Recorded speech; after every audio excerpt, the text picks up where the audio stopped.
Cricket association নিয়ে অনেকে অনেক রকম কথা বলে।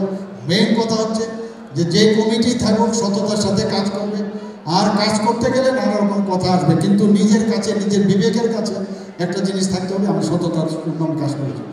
এখানে যারা প্লেয়ার আছে, আমরা যারাই অ্যাসোসিয়েশনে থাকুক, কর্মকর্তা যাই থাকুক, মেইন উদ্দেশ্য হচ্ছে আমাদের ক্রিকেট প্লেয়ার বানানো। ক্রিকেট শুধু খেললাম আর কয়েকবার মানে মানে বাইরে গেলাম সেটা যেন না হয়, রঞ্জি ট্রফি খেললাম তাতে আমার যথেষ্ট যেন না হয়। আমার মানে ত্রিপুরার নাম, আমার দেশের নাম সেটা যেন বাড়ে, সেই দিশে আমাদের কাজ করতে হবে। প্র্যাকটিসের জন্য যা যা দরকার, অ্যাট বেস্ট যতগুলো একাডেমি আমরা, আমি একটু আগে একাডেমিতে আমি গিয়েছিলাম, সেই একাডেমির মতো এখানে আমরা স্টার্ট করতে আমরা চেষ্টা করবো। আমরা